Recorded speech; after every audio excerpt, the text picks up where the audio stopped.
The AOPA's 2012 Sweepstakes Tornado Husky has all the attributes of a world-class seaplane. It's got amazing range and carrying capacity, a powerful engine that allows it to leap off the water. To find out what the winner of the Tornado Husky will need to do to become a seaplane pilot, I traveled to Ryan Aviation at Flagler County Airport in Central Florida to get a seaplane rating in a Husky. Ryan Aviation's 2-day course starts early with an overview from instructor Dan Nichols, followed by a 2-hour ground school video. We spend some time talking about operating on the water and how to read the wind. Then it's time to pre-flight and get to know the aircraft.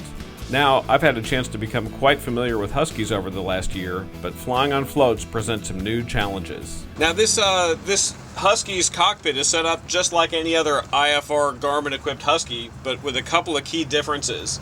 The amphibious floats have a gear advisory system that tells whether the gear is safe for water landings or for landing on the pavement.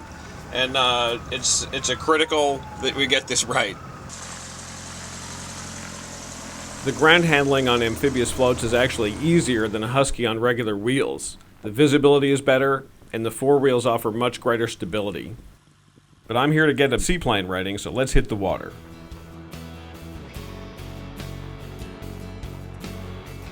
Water handling introduces new concepts like step taxiing, plow taxiing, confined area takeoffs, and glassy water landings.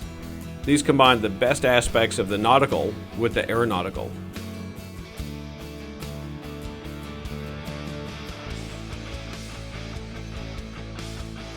It's a lot to learn, but after a day and a half, the pieces are starting to fit together.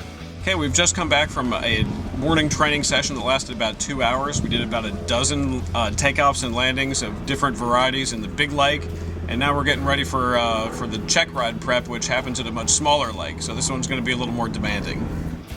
Speaking of check rides, I'll be taking mine with examiner Trip Wacker, who is also the owner of Ryan Aviation.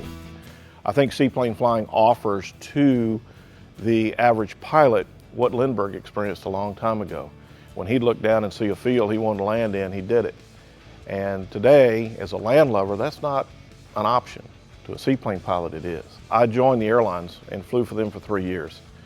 And again, it's not for everybody. It wasn't for me. I didn't enjoy the regimented flying. So I decided to put on a pair of shorts and go to the most fun I could do, and that was seaplane flying. And I absolutely fell in love with it. The check ride itself is almost like another flight lesson. You talk about the theoretical and practical aspects of seaplane operations, you demonstrate what you've learned, and you pick up a few tips from a pilot with much greater experience. The check ride also opens the door to a whole new way to enjoy flying. Okay, just finished up day 2 of seaplane flying here at Ryan Aviation. Had a blast, finished a successful check ride, and the winner of the AOPA Sweepstakes Tougher Than a Tornado Husky has got a real treat in store. They put some floats on that airplane and go splash around.